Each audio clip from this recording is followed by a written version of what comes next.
everyone, and welcome back to the Buffalo Plus YouTube channel. Mike Catalana alongside Dan Fetes. The hoodie is back. It was a little chilly, a little windy. We will get into the wind didn't bother Josh Allen at all, but first, be sure to like, comment, and subscribe as the Bills, as they say, Mike, didn't blink. What can you say about the first things first, I guess, Josh Allen, right from the get-go, came out firing. What did we talk about this week? They needed big plays. They needed to do something. So you look in that first series, and here they are, pinned into this end zone right behind us, and Josh just goes, how about I go 98 to Gabe Davis, put it right on his hands. I mean, Allen went for over 300 in the first half. I guess. And he said he missed some throws. He did miss some throws. I had actually tweeted at one point he had that long touchdown, but he missed Stephon Diggs. He threw the ball in front of Davis when there was an interception. He had a couple blocked at the line of scrimmage. Not typical for Josh Allen. Then I guess he sort of woke up in that second quarter. Yeah, it was funny. There's a meme, Mr. Rogers saying, I'm not very good at this. And it's the running game, but it makes up for it because you got Josh Allen. Like he was the difference maker. And again, they were without wide receivers. They were short on defense again, but you still had number 17. Yeah, you had 17 and you had Gabriel Davis. And we talked about it all week. What they were missing was that secondary big play guy. You know Diggs is Diggs. He does it every week. Yeah. But they were missing those big plays. And all of a sudden, a healthy Gabriel Davis gets in the lineup.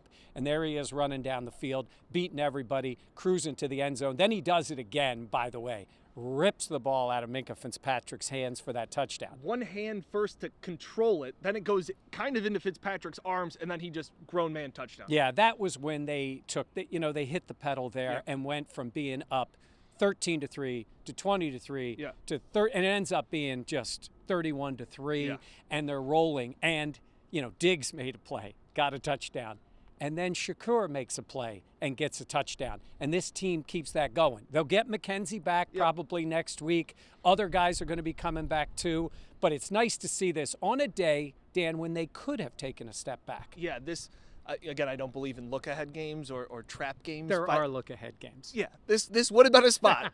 Facing a Steelers team as 14.5-point favorites with Kansas City next week. We'll get to that in a second. But, look, this was kind of another one, too, where I was one of the ones that pointed out that Gabe looked more hampered in practice, that his ankle was worse than what we all thought of him. Well, he's playing. This was the first week Josh Allen said that at the Saturday walkthrough, he said he just had a bounce in his step, that he looked different. And we have been wondering where those big plays are. It had been a lot of screens, a lot of dump-offs.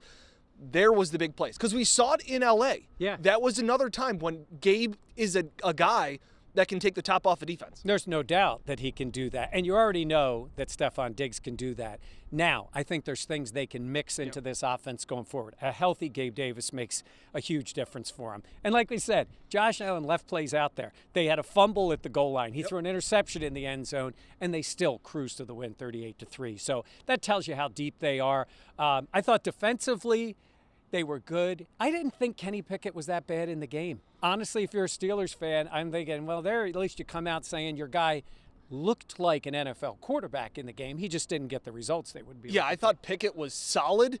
George Pickens is a monster. Yeah. And they were picking on Kyer Elam early on there. And that's life in the NFL. I texted one of my friends during the game, and he goes, this is when a team has a vertical threat. And, again, two young safeties in the back. But, Mike, Elam comes up with the pick, but the two guys on defense that really stood out to me, Damar Hamlin and Tyrell Dodson filling in for Tremaine Edmonds. Yeah, Dodson was flying around on the field. And how about Hamlin taking a little shot? Now, it wasn't a penalty, and I didn't think it should have been a penalty.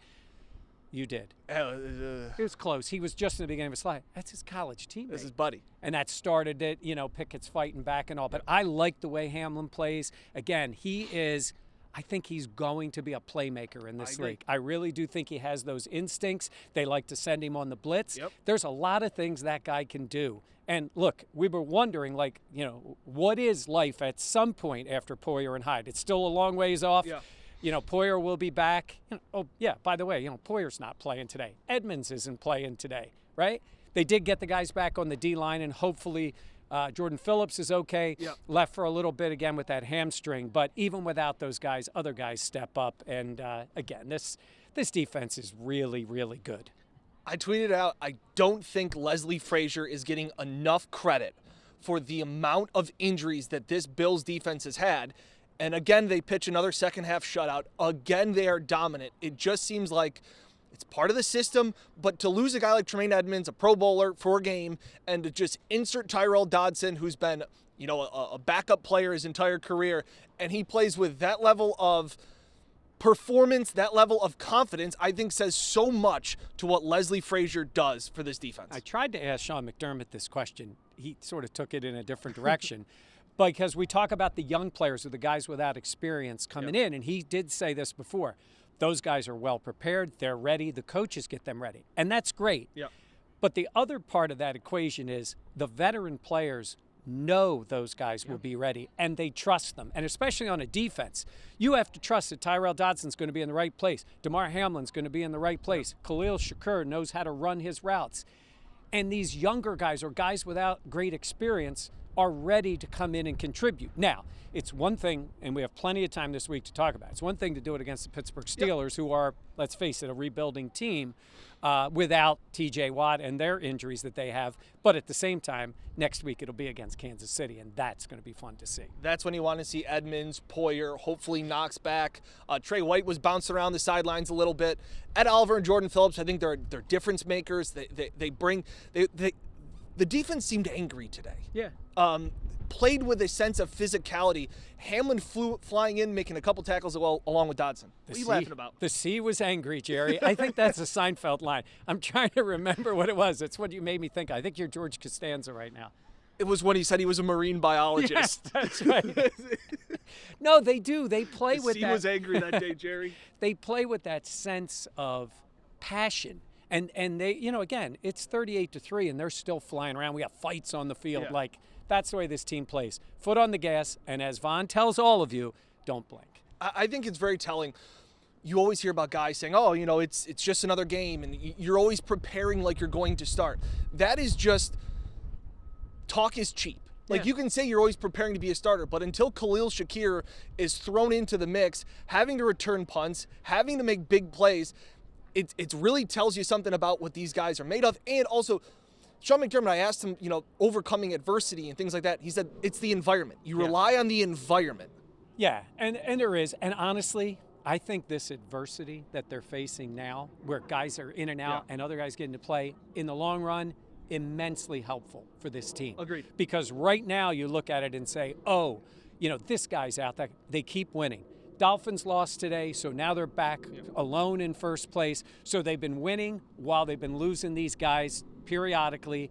They hope to get them back. Then they got the bye. Then they're back here again. So next week is big. It's not making or breaking the season. It may be very impactful in terms of home field. Again, they went out there and won last year and still had to go to Kansas City for the playoffs. So doesn't guarantee anything. Chiefs play on Monday night. But I think this team goes out there, and they should, with a level of confidence to go compete, play well, try to get a win in Kansas City, then get ready for the rest of the season. This was the first time since L.A., the Tennessee game, where the Bills, everything just came easy. I think that's good, but there's also, like you said, there was a fumble at the end zone. Josh threw a pick. There are still things that Sean McDermott can beat into this team this week that you need to focus, trust the process, and take it day by day. Von Miller says it's brick by brick, and we like to play fast. Yeah, I think the team listens. I think that's the mindset. That's the way they play. So let's see them put that to use now next week. And we'll see where the Chiefs are after the game, but I think it's going to be a heck of a game. We will have all week to talk about Kansas City because we know we love to do that. Before the Bills, Mike and I will be heading out to Kansas City, but please be sure to like, comment, and subscribe about what you thought of the Bills' offense this week and your thoughts, because it's no longer looking ahead. 18,000 subscribers, so thank you. Appreciate it. From Mike Catalana, I'm Dan Fetes. Thanks for watching here on the Buffalo Plus YouTube channel.